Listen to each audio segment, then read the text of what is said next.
Have you visited the crowdfunding websites like Nilov and Ghetto? Do you also get disheartened looking at the plight of hundreds of babies that should be spending their formative years happily, but they are rather hospitalized with ailments that are as complicated as they are expensive to treat? I wish donating to them was easier because there are competing listings on the same websites for different causes. I agree, there are a lot of jokers who seem to seek funding for something that might be considered trivial by many.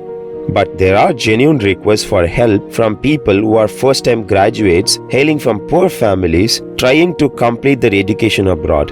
Yes, crowdfunding higher education is a big thing right now, and donating this could also be making a social impact in many ways. So, when posed a choice on which one to donate, how would you decide? Would you save the life of a baby, or would you fund the medical education of someone who might go on to save the lives of many other babies? In today's episode, I'm going to try explaining the approach to the dilemma of giving. Hi, I am Praveen, and thanks for watching this.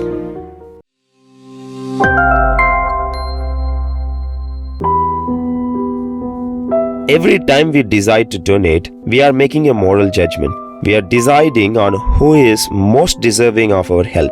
Assume it takes 25 lakh rupees to perform a life-saving surgery on a child, and with the same money we could also fund the education to create one doctor who could save, say, 50 more lives. If you decide to donate to the student, you are in a way saying that it is okay to sacrifice the life of a child to save the lives of 50 more in the future.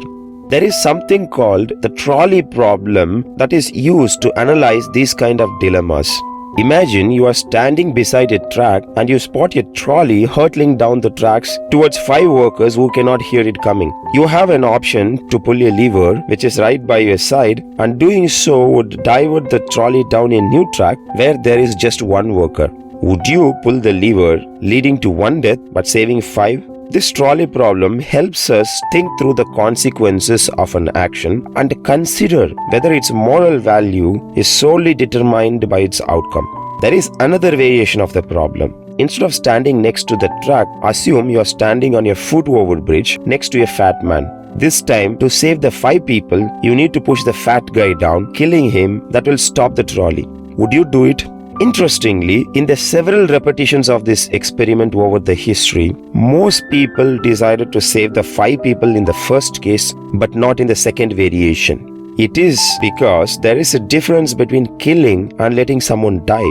In the first case, pulling the lever is an attempt to save someone's life and letting someone die. In the second case, throwing someone is an act of killing. Most of us probably won't find ourselves in a situation like this. But recently, trolley problems have found a new life in a more realistic application. Example could be research on driverless cars. When a vehicle has no option but to have a collision, which collision is it going to have? Would it have to jerk a right to hit 5 people, or to the left killing 1? And isn't this closer to the second scenario of killing? The engineers working on writing programs for self-driving cars are required to make this moral choice of killing. If you extend this idea to our original dilemma, some could argue that it is permissible to indirectly cause harm by letting the child die and then diverting the fund to create a doctor. This idea is called utilitarianism, but we don't use logic all the time. We are mostly driven by emotions and empathy. The plight of the child, pain and suffering would any day trump funding education that might someday save more lives. Let me prove it with another example. If you see a burning house and have just a few seconds to save a baby stuck inside, or instead save an expensive painting of Picasso, which one would you save? All of us would say the baby. However, someone looking at it from an utilitarian point of view would say that we could sell the painting for several lakhs and use the money to save many babies' lives. Our governments work on moral dilemmas like this on a daily basis. These days, you come across several cases where children required crores of rupees for an expensive imported medicine. The government sometimes intervenes to help here, but every time it must be asking if the tax on the medicine is better used to create medical infrastructure that could save several hundred lives. Government also compares using this money to generate employment and income for its people. Developed countries have created a formula to make the choice of saving lives. For example, in the US, it is estimated that the economic cost of saving one life is worth $9 million. This is based on research where they asked the citizens on how they valued life-saving measures versus initiatives that generate income. Poor countries also value life more than income generation. Researchers originally thought that people in poor countries would prefer income generation over saving lives. But people were found to be willing to pay a lot for relatively small reductions in the risk of mortality. Another assumption was that in poor countries, the people would want to save the life of an adult compared to a child because of the dependence for income.